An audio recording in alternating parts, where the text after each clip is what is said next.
Nyisombro, betok Nyisombro. Jadi adanya pijitan-pijitan. Nah, adanya pijitan-pijitan. Konon pusaka ini ditempa bukan dengan palu, namun dengan pijitan tangan, dengan pamor pancuran mas. Oke. Dengan pamor pancuran mas. Kita filosofikan ya. Jadi secara fungsi,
halo, salam budaya, salam hormat untuk Anda semua di channel Panjuto Motosan Aji dimanapun Anda berada. Kali ini kita jalan-jalan, bahwa Nusantara itu sangat indah, sangat luas. Kebetulan kita lagi ada di Benteng Kuto Besak ya. Benteng Kuto Besak ini dengan bangunan yang betul-betul kokoh, sempat di masa kejayaannya di era Sultan Mahmud Badarudin yang pertama. Yang pertama dia membuat ini pada kisaran pada tahun 1780 untuk pengerjaannya ya. Dan material-materialnya ini memakai batu bata merah yang besar-besar, ada pasir dan juga ada putih telur, serta mempergunakan bahan-bahan tradisional yang sampai saat ini kita lihat sendiri sangat kokoh sekali ya. Jadi ini bangunannya 1780 mulai pengerjaan sampai dengan 1797 masa pengerjaannya, lalu dilanjutkan pada tahun selanjutnya pada era Sultan Mahmud Badarudin yang kedua sampai 1803 baru selesai. Nah, oke. Itu secara gambaran. Namun secara fungsi ini sebagai tempat keraton pada saat Sultan Mahmud Badarudin I, tempat tinggal dan juga tempat pertahanan untuk bertahan dari pada waktu itu penjajahan Belanda ya. Dan di sini tempat yang sangat bersejarah. Oke. Dan pada waktu itu setelah peperangan ini sempat direbut kembali oleh penjajah Belanda, karena pada waktu itu Kesultanan Mahmud Badarudin II terkalahkan. Kalau pada tahunnya itu pada tahun 1821 ya gitu. Oke. Namun di sini tempatnya sangat bagus, sejarahnya juga banyak tempat sejarah yang harus kita bedah ya di area khususnya daerah Palembang. Namun satu-satu karena terkait waktu juga, tapi di sini tempatnya sangat bagus-bagus, ramah-ramah warganya. Salam wong kita galo. Itu jadi jangan hanya pempek aja.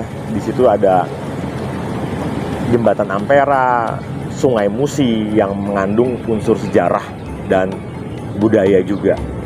Ada Musi 1, Musi 2, Jembatan Ampera, ikon sebagai ikon dari khususnya daerah Palembang, yaitu Jembatan Ampera. Baik, balik ke tema. Di tangan saya ini ada sebuah pusaka di mana ditangguhkan di era Kerajaan Pajajaran. Nah, ini dia. Ini masih otentik sekali. Masih otentik sekali ya. Ini dibuat di era Kerajaan Pajajaran, yaitu pada tahun 1333. Di mana Kerajaan Pajajaran pada waktu itu dipimpin oleh Sri Baduga, yaitu yang bernama, yang sudah ada Anda ketahui semua, yaitu bernama Prabu Siliwangi. Oke, itu secara sejarah. Baik, pembabaran pusaka kali ini yang sudah bisa saya koleksi dan saya selamatkan, ini berdapur pusaka Betok Nyi Sombro. Ini dia, dari channel Panjutomo Tosanaji. Oke, nanti akan kita babar bilahnya, keotentikannya, dan juga sepuhnya seperti apa, kita lihat sama-sama ya. Oke, kita lolos pusakanya ya. Jadi nanti akan kita babar dan kita lihat semua. Tetap kita menguri-uri budaya, sifatnya pusaka apapun, karena itu sebagai simbol yang perlu kita jaga sebagai bentuk pengeluhuran atau pemuliaan terhadap para leluhurnya kita. Oke, kita lolos pusakanya ya.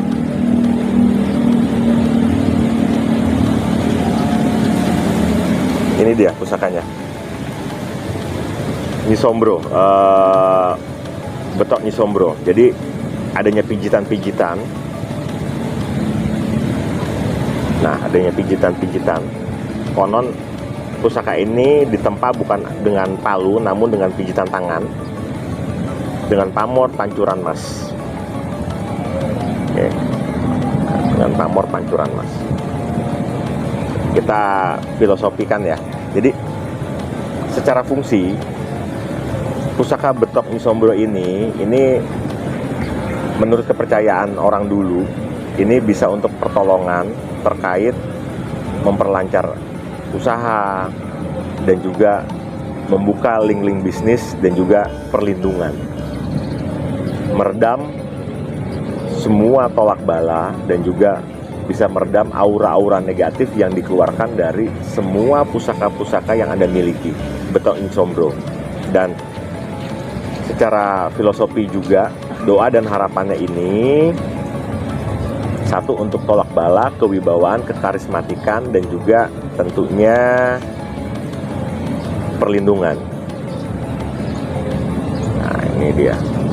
Dan di tahun 1333 pusaka ini dibuat, tentunya menurut cerita, lagi-lagi pembuatannya bukan di tempat tapi dipijit. Kalau kita lihat di sini pasti adanya look Sinandi ya, yang regol-regol seperti itu. Ini look Sinandi. Nah, ini dia.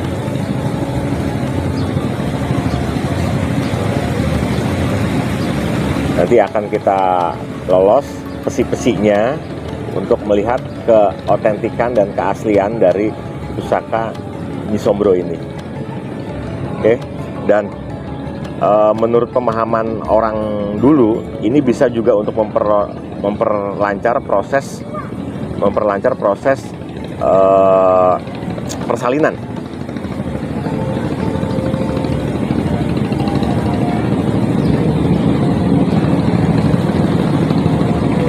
Nah, yang kita ketahui, Nyi Sombro itu adalah empu yang punya rasa olah batin yang sangat tinggi, sehingga dia membuat pusaka ini dengan proses dipijit, dan juga konon menurut cerita dia membuatnya itu di atas laut.